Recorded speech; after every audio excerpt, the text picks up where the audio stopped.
নবীজি বলছেন ওমর, একদিন ওমর রাদিয়াল্লাহু তাআলা 3 দিন ক্ষুধার্ত থেকে 2টা খেজুর আর 1 ঢোক পানি পান করছে।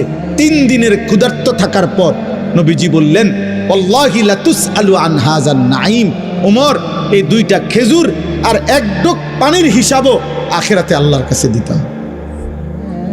এই জন্য আল্লাহ তাআলা এটা ব্যালেন্স করে দিছে, বান্দা আজ দুনিয়া ভোগ করো, আগামী দিন আখিরাতে হিসাব দিও।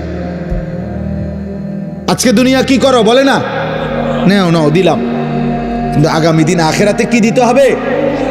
এবার অতএব যদি এটা বুঝে থাকো বান্দা, অতএব শেষ কথা হলো ইয়াকা না'বুদু ওয়া ইয়াকা নাস্তাঈন। আমি আজকে যে দেরি করে আসছি, আমাদের এই যিনি মাদ্রাসার মোহতামিম মাওলানা আবুল কাসেম সাহেব, উনি পুরা সিদ্ধান্তই নিছে যে এমন বক্তা আর দাওয়াত দিত না।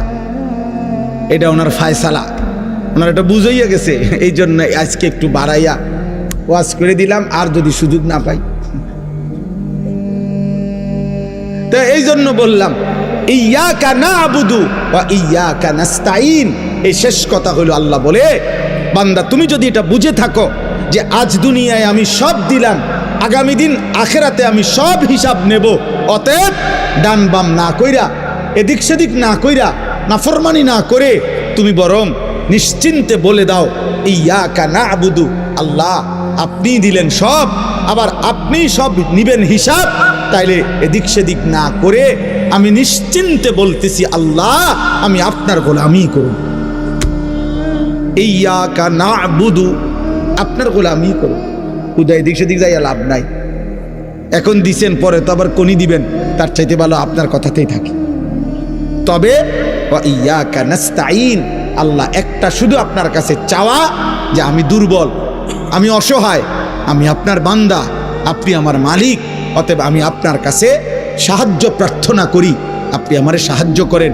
আপনি চাইলে আমি সেজদা দিতে পারবো, আপনি দয়া করলে আমি আপনার গোলামি করতে পারবো, আপনি দয়া করলে আমি আপনার হুকুম মানতে পারবো, আপনি দয়া করলে আমি গুনাহ ছাড়তে পারবো, আপনি আমার একটু সাহায্য করেন। খোদার কসম, হাদিসে আছে, নবীজি বলছেন, আল্লাহ বলছেন হাদিসে কুদসি সূরা ফাতিহার জবাবে, বান্দা যদি দিল থেকে সূরা ফাতিহা বলতে পারে, ইখলাসের সাথে সূরা ফাতিহা পড়ে, মনোযোগ দিয়ে সূরা ফাতিহা পড়ে, বাস্তবিক করতে চাওয়ার নিয়তে সূরা ফাতিহা পড়ে, আল্লাহর কসম, আল্লাহ নিজে ওয়াদা দিছে, ওয়ালি আবদি মা সাআলা, আমি আল্লাহ ওয়াদা দিলাম সূরা ফাতিহার মাধ্যমে আমার বান্দা যা চাইছে আমি 100% তাকে দেব।